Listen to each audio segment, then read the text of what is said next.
시편 116편 말씀을 가지고 감사의 절기를 준비하십시오 라는 제목으로 함께 은혜를 나누겠습니다.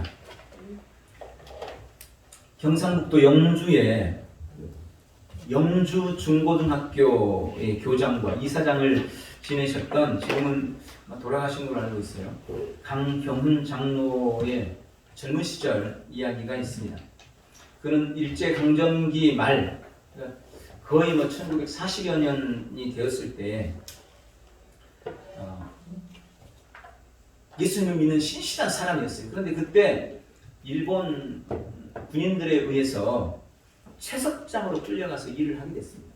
채석장은 뭐냐면, 오전에는 이제 돌에 구멍을 파가지고, 바위에 구멍을 파가지고 다이나마이트로 폭발을 시키는 거죠. 그래서 돌을 쪼개는 거예요.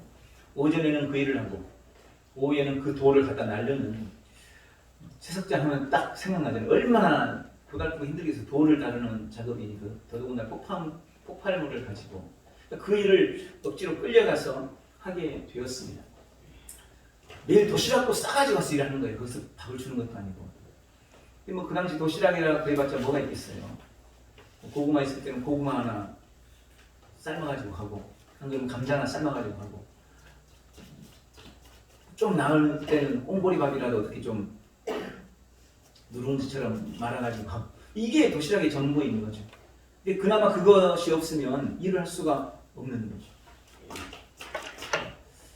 어느 날도 그렇게 도시락을 싸가지고 와가지고 이제 오전 일을 마쳐놓고 돌 무더기들 사이에서 앉아가지고 점심을 먹게 됐습니다. 근데 신실한 믿음의 사람인지라 그 작은 별것 아닌 도시락을 앞에 놓고 하나님 앞에 기도하고 있었어요. 주님, 귀한 거 주셔서 감사합니다. 그런데 그날따라 웬 개가 와가지고 이 장로님의 도시락을 물고 도망가는 거예요. 기도하고 있는 중에, 눈 감고 있어, 다른 사람 다 잡고 먹고 있는데 혼자 놓고 기도하고 있으니까 물고 도망가는 거예요. 그러니까 그 옆에 있는 다른 일꾼들이 막 킥킥킥 웃으면서, 여보시오 강형, 개가 당신 도시락 물고 가고 있어, 이러면 웃고, 아니 맨날 그렇게 열심히 기도하면 못하나, 하나님이 도시락 하나도 못 지켜주는데, 이러면서 비웃는 거죠. 그 모습을 보면서 이 장로님이, 강경훈 장로, 그때는 청년이었을 테니까 갑자기 그냥 그 상황이 너무 기가 막힌 거예요. 그나마 그 도시락 못 먹으면 일도 못 하는데, 그 기도하고 있는데 걔가 그걸 물고 가버렸지, 사람들 옆에서 비웃고 있지, 얼마나 기가 막히니까 갑자기 눈물이 핑 도는 거예요. 걔가 물고 간 거 안 먹을까도 했는데 울고 있는 모습 보이면 창피하니까 야 이놈 개새끼야 이러면서 이제 눈물 훔치면서 그 개를 쫓아서 막 따라간 겁니다. 걔가 잡힐 듯 안 잡히고 계속 도망가는 거예요. 한참을 도망갔는데 그게 갑자기 뒤에서 꽝 하는 다이나마이트 터지는 소리가 들렸습니다. 다이나마이트 작업을 하다가 나왔는데 그게 마무리가 안 되는 거였어요. 그래서 도시락을 먹고 있는 바로 그 옆에서 다이나마이트가 폭발하는 겁니다. 그래서 돌이 튀는 바람에 그곳에 있는 함께 도시락을 먹던 많은 사람들이 죽고, 또 살아남은 사람도 크게 중상을 당하는 그런 사고가 벌어지게 된 겁니다. 이 강경훈 청년은 그 모습을 보면서 조금 전 그 일로 인해서 원망하고 눈물을 흘린 게 너무 부끄러운 거예요. 그 자리에 앉아서, 털썩 주저앉아서 하나님 앞에 감사했다는 그런 간증이 있습니다. 서양 속담에 가장 가르치기 어려운 수학이 뭔지 아냐? 그게 받은 축복을 세는 것이다 라는 이야기가 있습니다. 가장 가르치기 어려운 수학이 받은 축복을 세는 것이라는 겁니다. 받은 축복이 그렇게 많다는 거죠. 우리는 매일의 삶에 하나님이 주신 놀라운 은혜를 받고 삶을 살아갑니다. 그런데 그 받은 축복을 다 헤아리지 못해요. 더더군다나 감사하지 않으면서 인생을 살아가는 사람들이 너무나 많다는 거죠. 왜 우리가 감사하지 못할까요? 왜 많은 사람들이 감사하지 않을까요? 당연히 감사해야 될 것 같은데 감사하지 않는 몇 가지 이유가 있습니다. 제가 그걸 좀 생각을 해봤어요. 첫 번째는 삶에 일어나는 모든 일들을 우연이라고 보는 불신. 그게 우리로 하여금 감사하지 못하게. 모든 것이 다 우연히 일어난다는 거예요. 우연히 일어난 일인데 뭐 감사할 게 뭐가 있어, 우연인데. 그래, 그게 불신이라는 겁니다. 세상에 우연은 없습니다. 모든 것 필연적으로 일어나는 거예요. 두 번째 감사하지 않는 이유는 매사를 자신의 힘으로 해냈다고 생각하는 교만. 모든 것이 내 능력이라는 거죠.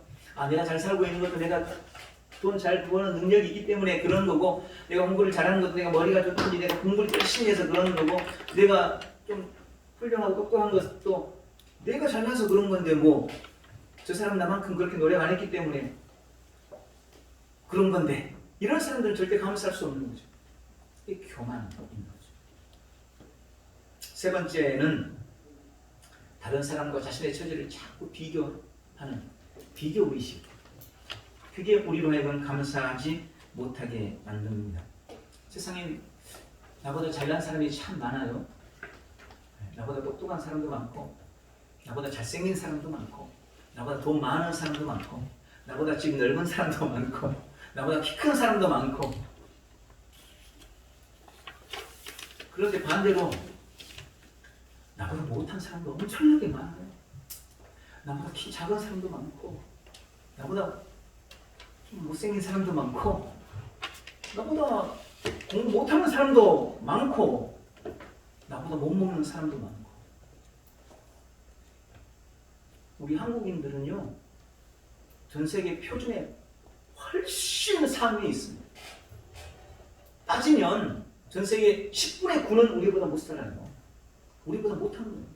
그런데 우리는 늘 나보다 잘났다고 생각하는 사람들만 보면서 비교하기 때문에 감사할 수 없는 거예요.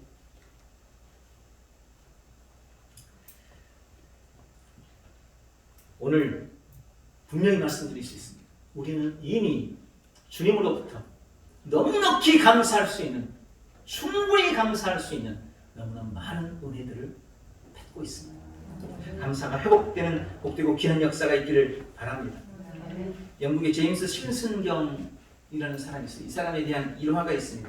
그는 1825년 14살의 나이로 영국의 에딘버러 의과대학에 들어가요. 14살에 대학을 들어갔으니까 완전히 천재였죠. 그리고 1847년에 마취제 클로로포름을 개발합니다. 그리고 저도 임플란트를 하느라고 치과에 가서 마취제를 맞아봤죠. 아마 병원에 가서 마취제 맞아본 분들이 계실 겁니다. 만약 마취제가 없다면 어떡할까요? 어쩔까요? 마취제 없이 이빨을 한번 떼고 꿰내고 한다고 생각해, 수술한다고 생각해 보세요. 상상할 수 없는, 200년 전에는 실제로 그렇게 했어요. 마취제 없이. 그러니 그 고통이 얼마나 크겠습니까? 그냥 죽는 게 차라리 나은 거죠. 그 고통 때문에 죽는 사람도 많았을 겁니다. 그런데 마취제를 개발한 겁니다. 발견을 한 겁니다. 그 업적이 얼마나 대단했든지 영국에서는 그 일로 인해서 그에게 귀족의 신분까지 하사하게 돼요. 그가 나이 들어서 이제 죽을 날이 얼마 남지 않았을 때 그의 제자들이 이 제임스 심슨에게 물었습니다. 선생님이 이 세상을 살면서 발견했던 것 중에 가장 위대한 발견이 뭡니까? 라고 물었어요. 물론 그들 답을 다 알고 물은 거죠. 클로로포름이라고 대답할 줄 생각했습니다. 그런데 그는 전혀 예상 밖의 대답을 했습니다. 내가 내 생애에서 발견한 가장 위대한 발견은 내가 죄인인 것과 예수 그리스도께서 불행한 죄인인 나를 위해 죽으시고 나를 구원해 주셨다는 사실을 발견하는 것이네. 여러분, 우리가 바로 그 은혜를 입은 거잖아요. 마취제를 발견하는 것보다 더 위대한 발견, 더 위대한 일, 그게 지금 내 삶에 일어난 놀라운 은혜입니다. 우리는 그것만 얼마든지 감사하는 삶을 살 수 있는 것입니다. 오늘은 감사의 달 11월을 보내면서 특히 다음 주 추수감사주를 앞두고 우리에게 주신 은혜에 대해서 한번 묵상해보고 감사의 이유를 찾아보는 복된 시간이 되시길 바랍니다. 오늘 함께 읽은 시편 116편은 할렐 시라고 부릅니다. 할렐루야의 시라는 거예요. 하나님의 구원에 대한 감사와 찬송의 시입니다. 유대인들은 이 시편을 유대 절기가 있죠. 7개 절기가 있습니다. 그 절기 때마다 성전에 올라가면서 이 노래를 불렀어요. 하나님의 은혜에 대해서 감사하는 감사의 시로 불러드렸습니다. 오늘 이 말씀을 통해 주님이 우리에게도 몇 가지 권면의 말씀을 하십니다. 몇 가지 교훈의 말씀을 주고 있습니다. 첫 번째, 내게 주시는 모든 은혜를 잊지 말라고 말씀하고 계십니다. 나에게 주신 그 모든 은혜를 잊지 말라. 우리는 하나님이 우리의 삶에 베푸신 그 모든 은혜들을 잊어서는 안 됩니다. 오늘 시편 116편 1절부터 8절의 말씀에는 본문의 저자가 하나님이 그에게 베풀었던 각양 은혜를 크게는 두 가지로 기록을 하고 있습니다. 먼저 1절부터 5절에는 우리의 음성과 간구를 들으시는 하나님이라고 그분의 은혜에 대해서 고백하고 있습니다. 여러분, 주님은 그의 귀를 우리에게 기울여 주시는 분이십니다. 언제나 나에게 귀 기울이시는 은혜, 어떤 말도, 어떤 소리도, 어떤 음성도 들으시고 받아주시는 주님, 어떤 눈물도 받아주시는 주님. 그래서 일평생 하나님 앞에 기도해도 괜찮을 분, 주님은 내 기도를 들으시는 분이시라고 말씀하십니다. 오늘 본문에도 그렇게 되죠. 사망의 줄이 나를 둘렀을 때, 지옥의 고통이 그리고 그 아픔이 나에게 임했을 때도, 갖가지 인생의 환난을 만났을 때도, 지독한 슬픔이 닥쳐올 때도 우리는 주님께 기도할 수 있습니다. 여러분, 이게 은혜입니다. 하나님 앞에 기도할 수 있는 은혜. 우리는 그 은혜를 가졌습니다. 어떤 기도를 드려도 주님은 귀찮다 하지 않으세요. 예민치 않으세요. 나 몰라라 하지 않으세요. 좀 그만 좀 해 하지 않으세요. 여러분, 인생의 슬픔과 고통과 어떤 인생의 아픔, 남이 비웃고 몰라주는 어떤 어려움이 일어날지라도 우리는 기도할 수 있는 은혜를 누리고 있습니다. 주님, 내가 주 앞에 기도합니다. 주님, 내가 여기 있습니다. 나를 좀 받아주세요. 나를 좀 들어주세요. 내 기도를 들어주세요. 주님, 나를 도와주세요. 언제든지 얼마든지 주 앞에 기도할 수 있는 것, 그게 은혜라고 고백하고 있는 것입니다. 주님은 은혜로우시고 의로우시기 때문에, 긍휼이 풍성하시기 때문에, 크신 분이시기 때문에 나의 기도를 들으시고 외면치 않는다는 것입니다. 나를 아시고 내 말에 귀를 기울이고 어떤 간구도 들으시고 응답하시는 은혜, 이것이 오늘 우리에게 베푸신 주님의 크신 은혜입니다. 또 오늘 6절부터 8절의 말씀에 보면 지키시고 구원하시는 은혜에 대해서 말씀하고 있습니다. 고백합니다. 6절, 여호와께서는 순진한 자를 지키시나니 내가 어려울 때 나를 구원하셨도다. 주님은 순진한 자를 지켜주십니다. 여기 순진한 자는 예전 성경에는 어리석은 자로 되어 있습니다. 여기 이 어리석다, 순진하다는 말의 의미는 그거예요. 마음이 열려있다, 혹은 무슨 말이든지 쉽게 믿는다, 이런 말이에요. 한마디로 말해서 귀가 좀 얇은 사람들, 조금 다르게 말하면 세상적인 경험이 부족해서 뭔가 미숙한 사람, 무력한 사람, 이런 사람을 말하는 겁니다. 그런데 여러분, 우리가 그래요. 우리는 늘 인생의 초행길을 걷습니다. 그 경험이 없어요. 오늘이라는 시간을 언제 여러분 경험해 보셨습니까? 오늘 이 자리를 언제 경험해 보셨습니까? 아니요, 경험할 수 없어요. 우리는 매일 초행인 인생길을 걸어가요. 그래서 모든 것이 미숙한 거예요. 내일 일이 어떻게 될지 아무도 몰라요.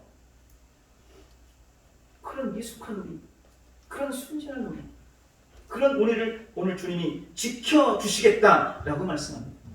사실 세상은 순진한 사람들이 살아가기 정말 힘들죠. 우리를 이용하려는 사람들, 순진한 마음, 이용한다, 속이려고 해요. 그런데 그런 어리석고 연약하고 무능력하고 순진한 우리, 미숙한 우리를 우리 주님이 지켜주신다고 말씀하십니다. 또 지켜주셨다고 고백하고 있는 겁니다. 또한 주님은 우리가 어려울 때 구원해 주신다고 말씀하고 계십니다. 본문에 어려울 때란 연약할 때, 비틀거릴 때, 실패할 때라는 의미입니다. 불안정하고 위험하고 모든 것이 고갈되어 버린 때라는 의미입니다. 여러분, 사실 지금 우리가 그렇잖아요. 모든 게 불안정해요. 불안해요. 예. 너무 위험해요.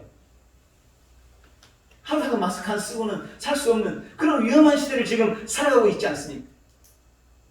또는 경제적인 어려움이 계속되면서 많은 것들이 고갈되어 가고 있어요. 그런 때를 지금 우리가 살고 있잖아요. 그런데 그런 우리를 주님이 구원해 주시겠다고 약속하고 계시는 겁니다. 세상에서 실패하고 비틀거릴 때, 모든 것이 고갈되어 목말라 할 때 그런 우리를 구원해 주시는 분, 우리를 평강으로 인도해 주시는 분, 많은 사람들이 우리를 무시해도 우리를 후대해 주시는 분, 후대란 말은 귀하게 여겨주신다는 말. 여러분, 주님이 우리를 귀하게 여겨주시네요.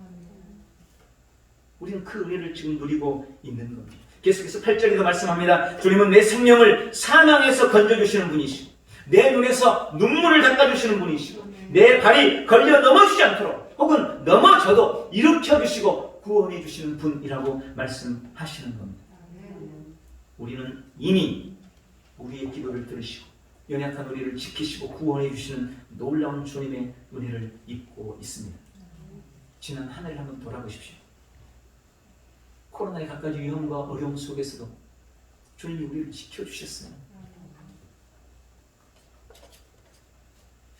특히 우리 교회에 지켜주셨어요. 이게 얼마나 감사한 일인지 모릅니다.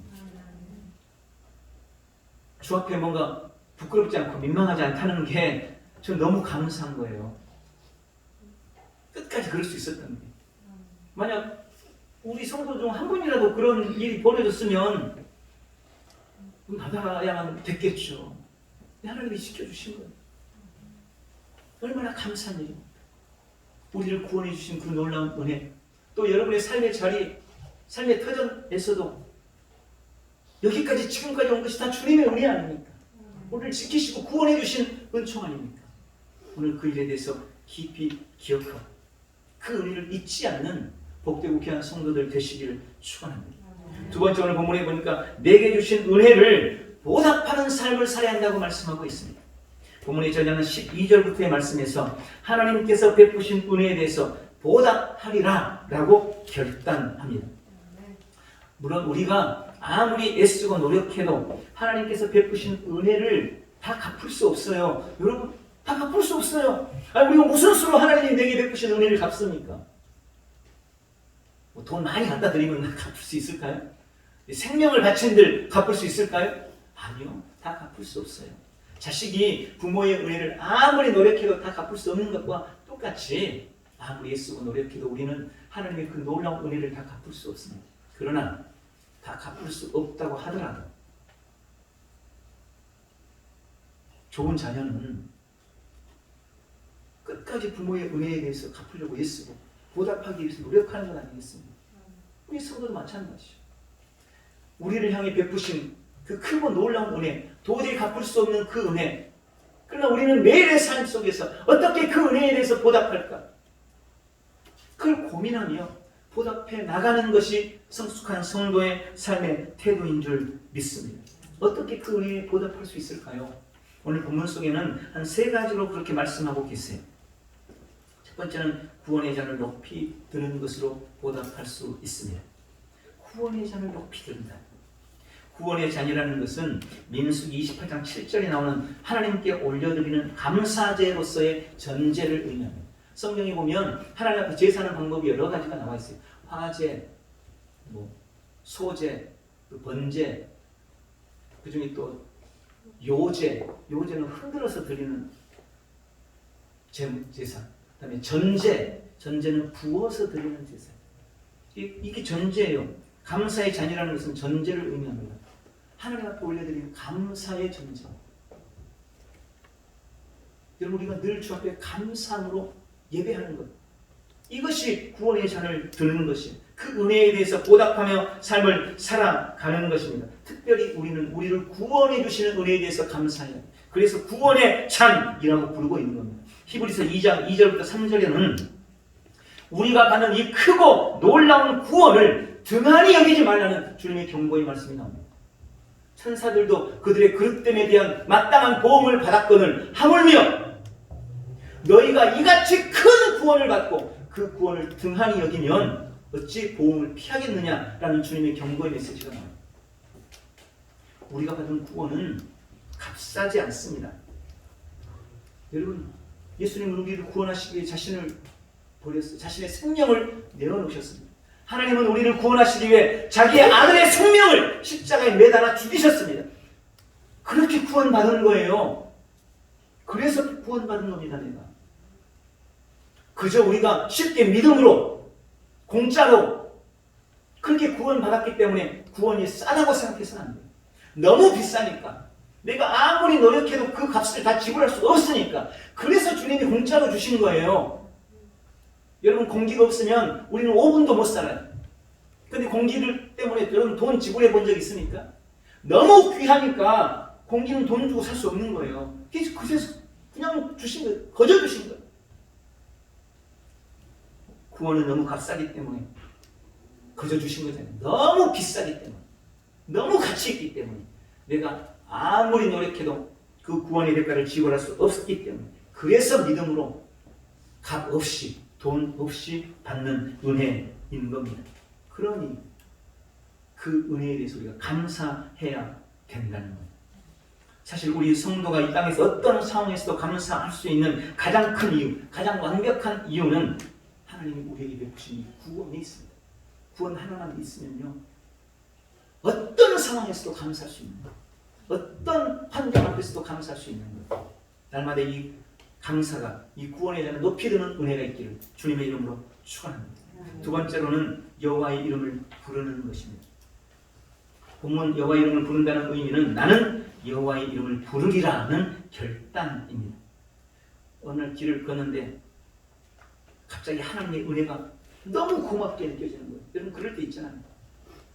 내가 하나님 너무 큰 은혜를 받고 있구나. 주님, 어떻게 저에게 이런 은혜, 큰 은혜를 주셨습니까? 그렇게 가슴이 막 뭉클해지고 감격이 되는 거예요. 그럼 여러분 어떻게 합니까? 하늘 쳐다보면서 주님, 그 이름을 부르는 주님, 제게 어떻게 이렇게 큰 은혜를 주셨습니까? 하나님 하면서 주님의 얼굴을, 이름을 부르는 바로 그런 의미인 겁니다. 주의 이름을 부르는 거예요. 내게 베푸신 은혜에 대해서 감사하고 감격했어요. 감격과 감동으로 주님의 이름을 부르는 거예요. 여러분, 여호와의 이름을 부른다는 구체적인 표현이 뭔지 아세요? 그게 바로 예배입니다. 우리는 공적 예배를 통해서 여호와의 이름을 공개적으로 선포하고 그 이름을 높입니다. 예배는 주를 높이는 거예요. 여호와의 이름을 부르는 행위가 예배인 겁니다. 우리는 예배를 통해 하나님의 은혜에 보답하는 삶을 살 수 있습니다. 오늘 우리가 예배에 나왔다는 것은 주님께서 내게 베푸신 은혜를 지금 보답해가는 삶을 살고 있다는 거예요. 예배를 귀하게 여기십시오. 우리는 예배를 통해 주의 이름을 높입니다. 주의 이름을 부릅니다. 하나님께서 내게 베푸신 은혜에 대해서 보답하는 삶을 살고 있는 거예요. 세 번째로는 어떻게 주의 은혜를 보답할 것인가? 서원하는 것을 갚아야 한다고 말씀합니다. 여기 서원이라는 것은 히브리 네데르라는 말인데, 이렇게 하면 저렇게 해주겠다, 저렇게 하겠다는 그런 형식의 약속을 말해요. 우리가 그렇게 많이 기도하잖아요. 주님, 저한테 이렇게 해주시면 제가 저렇게 꼭 할 겁니다. 이런 게 서원이에요. 이게 이런 형식의 약속을 서원입니다. 오늘 본문의 저자도 역시 그랬던 것 같아요. 인생의 위급함 속에서 하나님께 서원했던 거죠. 그리고 그 서원을 지금 성실히 지켜나가고 있는 겁니다. 그렇게 하나님 앞에 서원을 성실히 이행하고 지켜나가는 모습으로 하나님의 은혜에 대해서 보답해가고 있는 것입니다. 우리 또한 주님 앞에서 여러 서원들을 했을 거예요. 기도하면서 보면 그런 서원들이 되게 많아요. 성실한 모습으로 주 앞에서 잘 이행해 나가시기를 주님의 이름으로 축원합니다. 어제는 이렇게 말했는데 오늘은 내가 언제 그랬나 입 딱 잊어버리지 마시고 성실히 서원을 이행해 나가시기를. 또 서원한 것을 갖는다는 의미는 하나님께 대한 우리의 도리와 의무를 다 한다는 의미입니다. 여러분 어떤 관계든지 일단 관계가 딱 형성이 되면 그에 대한 책임과 의무가 곧바로 지워집니다. 무슨 말이냐면 남자와 여자가 만나서 연애를 하다가 결혼을 해요. 연애 때는 물론 연애 때도 그런 책임이 어느 정도는 있지만 결혼을 일단 딱 하고 나면 남자는 남편으로서 아내에 대한 의무와 도리가 생기는 겁니다. 누가 말하지 않아도 그냥 자동으로 생기는 거예요. 아내도 마찬가지죠. 결혼하는 바로 그 순간, 서약을 하는 바로 그 순간 이제 아내로서 내 남편에게 대한 도리와 의무와 책임감이 생기는 거예요. 그걸 서로 잘 지켜나가면 복되는 가정이 되는 거죠. 그런데 어느 한편이 그거에 대해서 무시하고 깨버려요. 그럼 불행한 가정이 되는 겁니다. 다 마찬가지. 모든 관계가 그래요. 부모 자식 간의 관계도 마찬가지 아니겠어요? 부모가 되고 자식이 되는 바로 그 순간 부모는 자녀에 대한 도리와 책임이 생기는 거예요. 그걸 다 해나가야 돼요. 또 자녀도 마찬가지. 자녀도 자녀로서 부모에 대한 도리를 다 해나가야 되는 거예요. 그래야 행복한 가정이 되는 거예요.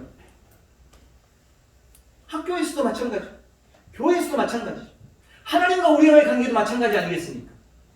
하나님이 나의 하나님이 되고 내가 하나님의 자녀가 되는 바로 그 순간부터 내가 예수 그리스도를 내 인생의 주님으로 모시고 예수님을 주라고 고백하는 바로 그 순간부터 주님께 대한 나의 책임과 도리가 생기는 거예요. 이걸 지난주 말씀을 드리면 헤세드라고 부르는 겁니다. 하나님은 우리에게 대한 당신의 도리를 다 하셨어요. 다 하고 계세요. 문제는 우리죠. 서원을 갚는다는 의미는 바로 그런 의미가 포함이 되어 있는 것입니다. 하나님을 주님이라고 부르는 자로서 우리에게 지어진 마땅한 도리를 이행하시기를 주님의 이름으로 축원합니다. 구원의 잔을 높이 들고 날마다 주의 이름을 부르며 서원을 갚는 삶으로 하나님의 크고 놀라운 은혜를 보답해 나가는 복된 성도가 되시기를 바랍니다. 마지막으로 감사제를 드리고 그 유익을 범사에 누리시기 바랍니다. 여러분 누가 뭐래도 하나님의 은혜에 대한 우리의 태도는 마땅히 감사하여야 합니다. 은혜 베푸신 하나님께서 우리에게 기도하고 있는, 우리에게 기대하고 있는 가장 당연한 반응 감사입니다. 우리가 감사하기를 주님은 원하시는 거죠. 감사해야 돼. 감사가 하나님의 은혜에 대한 우리의 가장 마땅한 태도요, 도리요, 반응일 것입니다.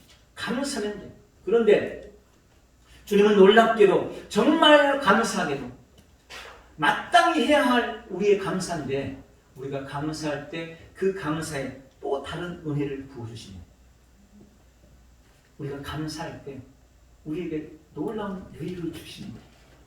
감사는 당연한 건데 그 감사에다가 복을 심으신 겁니다. 저는 그걸 4가지로 봅니다. 빨리빨리 진행합니다. 첫 번째는 감사를 통해 우리는 하나님께 최고의 영광을 돌릴 수 있습니다.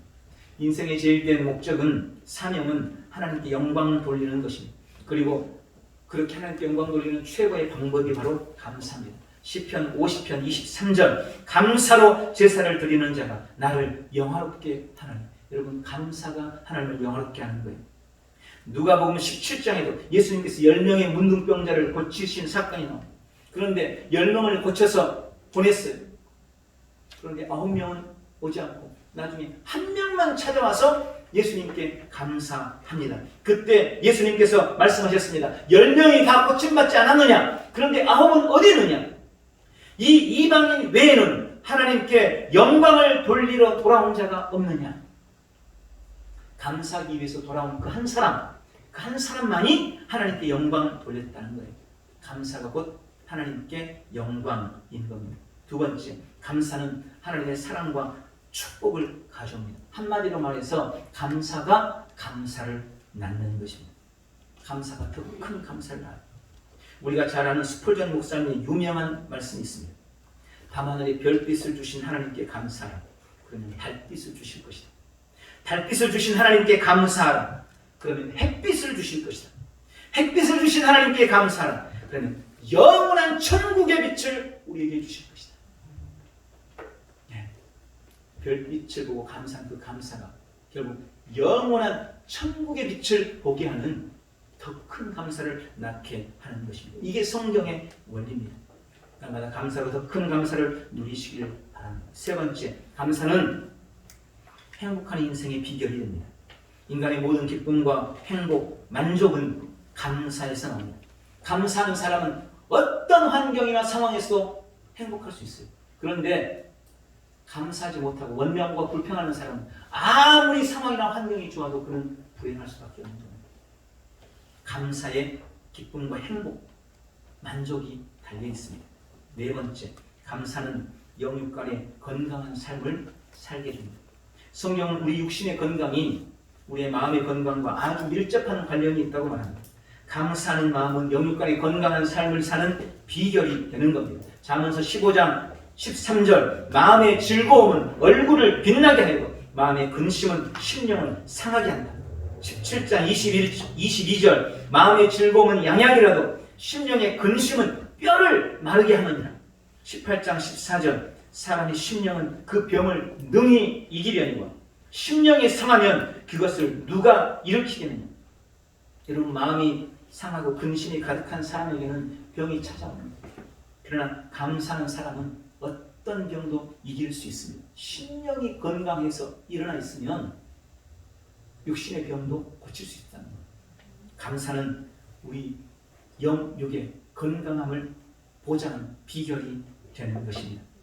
오늘 17절에 내가 주께 감사제를 드리고 여호와의 이름을 부르리이다. 여러분, 아까 말씀드린 대로 이 찬양은 절기 때 하나님께 올라가서 불러드리는 찬송입니다. 구약 성경에는 7개 절기가 나옵니다. 유월절, 무교절, 초실절, 맥추절, 나팔절, 속죄절, 초막절. 이 7대 절기는 다 하나님께서 베푸신 은혜에 대한 감사가 기본이 되어 있습니다. 하나님께 감사하는 절기인 거예요. 특히 그 중에 초막절, 이 초막절은 한 해 동안 하나님께서 베푸신 은혜, 우리가 거두어드린 소출에 대한 감사로 주 앞에 영광 올려드리는 절기입니다.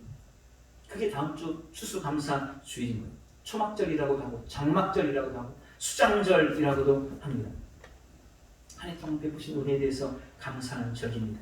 오늘 이 시편의 기자가 내가 주께서 베푸신 은혜를 잊지 않고 보답하기 위해 감사제로 하나님 앞에 올려드리겠다고 결단하고 고백한 것처럼 이번 추수감사절을 통해 주의 은혜에 깊이 감사하고 주의 이름을 높여드리는 복된 성도가 되시기를 바랍니다.